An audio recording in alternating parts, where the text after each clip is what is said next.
कहानी की शुरुआत में हम एक पति पत्नी को देखते हैं जो देखते हैं कि उनके पड़ोसी जल्दबाजी में घर छोड़कर भाग रहे हैं। जब दोनों मदद के लिए आगे बढ़े तो पड़ोसी उन्हें देखकर डर जाता है। बाहर सड़क पर सब के सब जान बचाकर तेजी से भागने लगते हैं। निक को कुछ समझ नहीं आता, पर वो अपने परिवार के साथ वहां से निकलने का फैसला करता है। लेकिन रास्ते में वो देखता है कि वही पड़ोसी अब बेहद तेजी से वापस लौट रहे हैं। हालात बिगड़ते देख निक का परिवार काफी बेचैन हो उठता है। ट्रैफिक में फंसने पर उन्हें पता चलता है कि बाहर जाने का इकलौता रास्ता सोल्जर्स ने बंद कर दिया है। हेलीकॉप्टर लोगों को हटा रहे थे और रेडियो पर घर लौटने की अपील हो रही थी। तभी कुछ लोग गाड़ियां मोड़ने लगते हैं, लेकिन निक का परिवार काफी हैरान था। उन्हें नहीं पता था कि शहर में एक खतरनाक वायरस फैल चुका है, जिससे लोग एक बेहद ताकतवर और खूंखार ज़ॉम्बी में बदलते जा रहे हैं। जब निक इसी उलझन में पड़ा था, तभी एक पत्थर उनकी कार के बोनेट पर गिरता है। तभी जोरदार आवाज के साथ दो लड़ाकू विमान अचानक ऊपर से गुजरते हुए निकलते हैं और सीधे उस छोटे शहर की ओर बढ़ गए जहां वो पहले रहते थे। इसी बीच जब सब लोग कुछ समझ नहीं पा रहे थे, तभी विमान अचानक उनके घरों पर बम गिराने शुरू कर देते हैं और पूरे शहर पर बमबारी कर देते हैं। ये नजारा देखकर सभी लोग घबरा जाते हैं। अगर वो अभी अभी दी गई अपील मानकर घर लौट गए होते तो वो सब भी मारे जाते। पल भर में उस शहर के ऊपर घना धुआं उठने लगता है। वहां अब कोई भी नहीं बचा था और डरावनी बात यह थी कि दोनों विमान अपना मिशन पूरा करने के बाद अचानक दिशा बदलकर उनकी ओर बढ़ रहे थे। अब सबको एहसास होता है कि सोल्जर्स का इरादा उन सबको मार डालने का है और न ही वहां रुकने की हिम्मत होती है। इसलिए सब घबराकर छिपने लगते हैं। क्लेयर पहाड़ी पर पानी का टावर देखती है। उसे एक आइडिया आता है और वो परिवार के साथ पहाड़ी की ओर भागने लगती है। तभी विमान दोबारा बमबारी शुरू कर देता है जहां वो खड़े थे और उनकी बेटी जो धमाके से गिर जाती है। सोल्जर्स की ये बेरहमी देख वो वहां रुकने की हिम्मत नहीं करते और जान बचाने के लिए पहाड़ी की ओर भागते हैं। वहां एक पुराना बंकर था। उन्हें नहीं पता था कि ये धमाका झेल पाएगा या नहीं, पर यही आखिरी उम्मीद थी। विमान करीब आते ही निक जंजीर तोड़कर सबसे पहले अंदर घुस जाता है। जैसे दरवाजा बंद होने वाला था, ठीक उसी आखिरी पल में ऊपर से जोरदार धमाके की आवाज आती है। निक की फैमिली को अब भी पता नहीं था कि सरकार उनके साथ ऐसा क्यों कर रही है, इसलिए उन्हें यहीं रुकना पड़ता है। बंकर में काफी एक्सपायरी खाना था जो पूरे परिवार के लिए काफी था, इसलिए वो जंजीर से दरवाजे को अच्छी तरह बंद कर देते हैं और बाहर से अब कोई उम्मीद नहीं रखते। पर जमीन के नीचे की जिंदगी बहुत मुश्किल थी। उन्हें रोज वही डिब्बा बंद खाना खाना पड़ता जो गंदा दिखता था और कुएं का गंदा पानी पीना पड़ता। खाली वक्त में उन्हें ताश या लुका छिपी खेलकर टाइम पास करना पड़ता था। इस सिचुएशन से उन्हें महसूस होता है कि जैसे दुनिया का अंत हो गया हो। लगभग 5 महीने बीत जाने के बाद जोई का सब्र टूट जाता है। वो अपने पिता से पूछती है कि उन्हें कब तक यहाँ रहना होगा।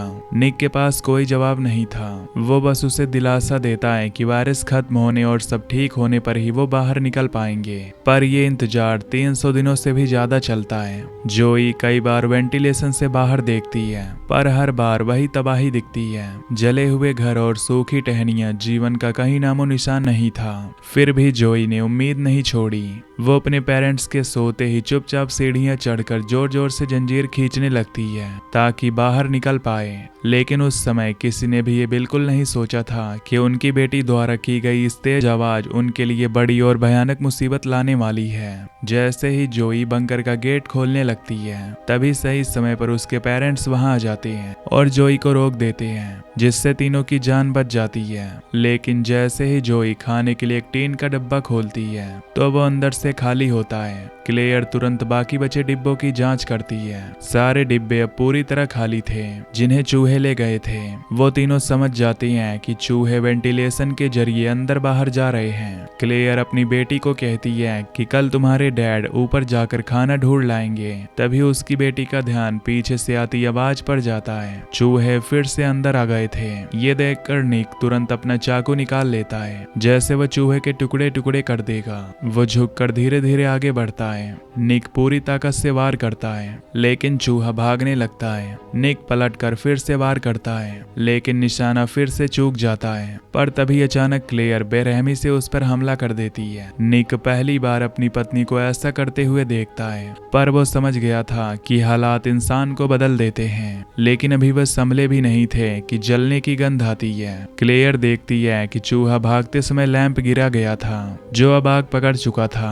निक उसे बुझाने जाता है पर गर्म लैंप से उसका हाथ जल जाता है। टेम्परेचर और प्रेशर बढ़ने से लैंप फट जाता है और जलता तेल बिखर जाता है। देखते ही देखते पूरी मेज आग की चपेट में आ जाती है। क्लेयर पर्दा फाड़कर आग बुझाने की कोशिश करती है।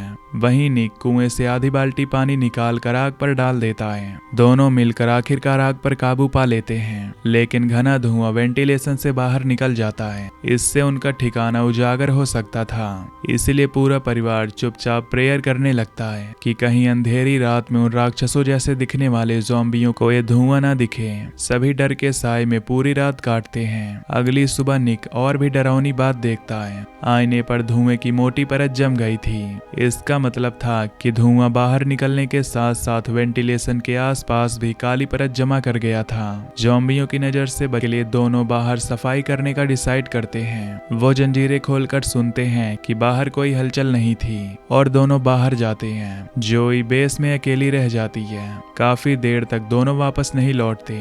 जोई स्टूल पर चढ़कर बाहर देखने लगती है। उसके माता पिता एंट्री गेट छुपा रहे थे। तभी दूर जंगल में काली परछाई दिखाई देती है। जोई जोर से चिल्लाती है पर दूरी के कारण वो सुन नहीं पाते।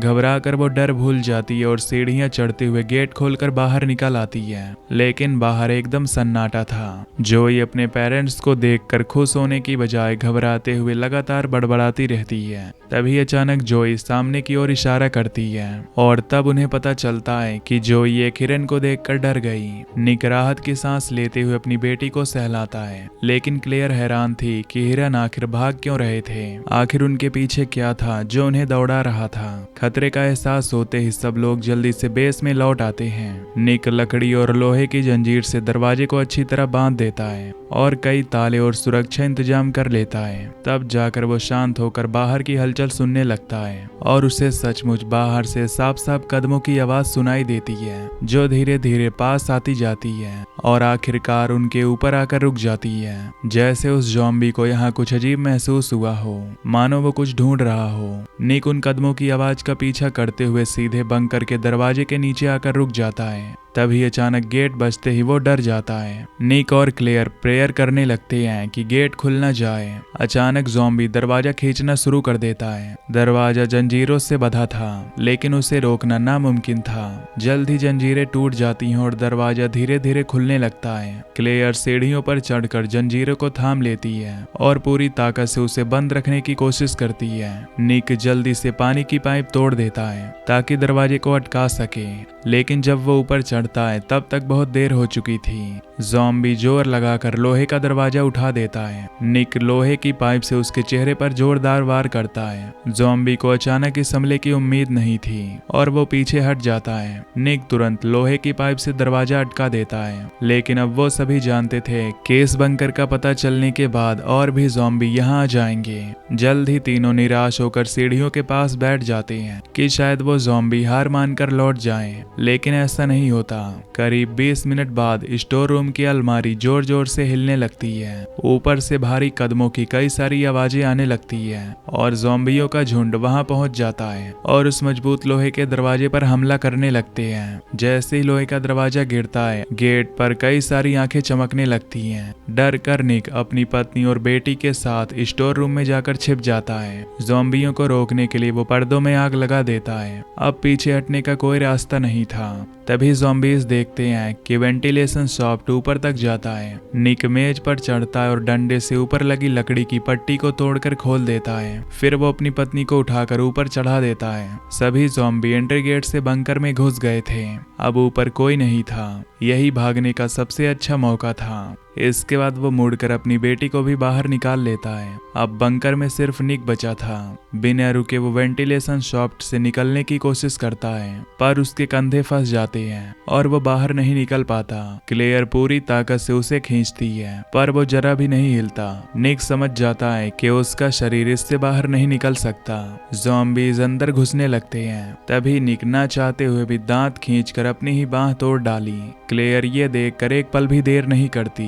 पूरी ताकत लगाकर वो निक को बाहर खींचती है और उसकी छोटी बेटी भी जल्दी से मदद करने आ जाती है। जैसे ही निक बंकर से बाहर निकलने वाला था, एक ज़ॉम्बी आखिरकार दीवार पार कर जाता है और निक के पैर को पकड़ लेता है। इसीलिए वो अपनी पत्नी और बेटी से जल्दी भागने को कहता है और फिर उसे बेरहमी से नीचे खींच लिया जाता है। क्लेयर रोते हुए बंकर की ओर झुकती है। नीचे से लड़ाई की आवाजें आ रही थी और फिर उसके पति की दर्द भरी चीख भी सुनाई देती है। वो समझ जाती है कि निक के साथ कुछ बुरा हो चुका है। अब वो बस अपनी बेटी को लेकर तुरंत दूर भाग जाती है। तभी आसमान में उड़ते हेलीकॉप्टर की सर्च लाइट उन पर पड़ती है। क्लेयर अपनी बच्ची को लेकर फिर से अंधेरे में छिपना चाहती थी, लेकिन अचानक एक बड़ा जाल उड़ता हुआ दोनों को जकड़ लेता है। इसी दौरान कुछ काले साए धीरे धीरे पास आने लगते हैं। तभी दोनों को पता चलता है कि ये लोग ज़ॉम्बी नहीं बल्कि पूरी तरह से हथियारों से लैस सोल्जर्स की एक टीम है। पर चाहे वो कोई भी हो, वो उन दोनों को छोड़ने वाले नहीं थे। क्लेयर उनसे अपनी बेटी को छोड़ देने के लिए कहती है, लेकिन सोल्जर्स एक बड़ा डिवाइस निकाल कर दोनों की गर्दन में चुभो देते हैं और उन्हें पता चल जाता है कि ये दोनों वायरस से इन्फेक्टेड हैं और सोल्जर्स उन्हें मारने के लिए अपनी बंदूकें तान देते हैं। असल में शुरू से ही शहर के लोग वायरस से इन्फेक्टेड हो चुके थे। ये वायरस बिना रंग और गंध का था और हवा के जरिए फैल रहा था, इसलिए बहुत से लोग इन्फेक्टेड हो गए, लेकिन उन्हें खुद पता भी नहीं चला। केवल निक का परिवार अपनी जान बचाकर बंकर में छिपा रहा। लेकिन उनके बाहर आने के बाद सोल्जर्स उन दोनों को मारने का फैसला करते हैं। तभी अचानक एक सैनिक की गर्दन से खून बहने लगता है। निक सही समय पर वहां पहुंच गया था। उसकी आंखें लाल थी, वो ज़ॉम्बी जैसा लग रहा था। बदलाव के बाद उसकी ताकत और रफ्तार काफी बढ़ चुकी थी। वो आसानी से 2 सैनिकों को मार देता है। उसकी रफ्तार इतनी तेज थी कि कोई उसके सामने टिक नहीं पाता। तभी बाकी सोल्जर्स समय रहते गोली चलाना शुरू कर देते हैं और निक वहीं मारा जाता है। जब उन्हें यकीन हो जाता है कि निक मर चुका है, तो वो बाकी बची उन माँ बेटी की ओर बढ़ने लगते हैं। लेकिन तभी वो देखते हैं कि दोनों जाल काट कर भाग चुकी हैं। टीम लीडर उन्हें आदेश देता है कि जल्द से जल्द दोनों को पकड़ो। जोई पुरानी कार में छिपी थी।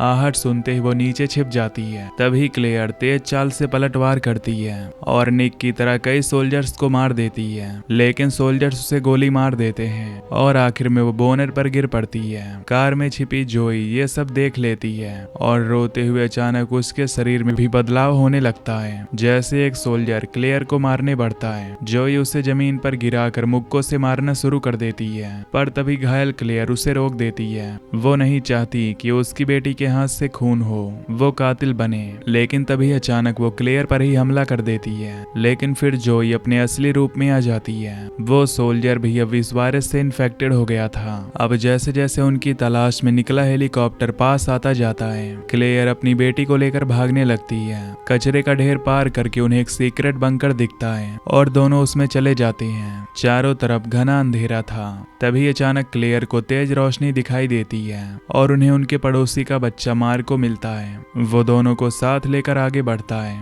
और आखिरकार एक मोड़ पर आकर रुक जाता है। मार्को को ढक्कन उठाते देख क्लेयर समझ नहीं पाती कि वो क्या कर रहा है। अगले ही पल कई जाने पहचाने लोग उनके सामने आ जाते हैं। असल में यहाँ और भी कई बचे हुए इन्फेक्टेड सर्वाइवर लोग छिपे हुए थे, जिन्हें जिंदा रहने के लिए चूहों की तरह अंधेरे में रहना पड़ रहा था। तभी क्लेयर बिना एक पल गवाए बंकर का गेट बंद कर देती है और वहीं छिपी रहती है। और इसी के साथ ये मूवी यहीं पर एंड हो जाती है। तो दोस्तों, अगर आपको ये एक्सप्लेनेशन पसंद आई हो तो वीडियो को लाइक और चैनल को सब्सक्राइब कर लेना। Till then take care, love you, bye bye.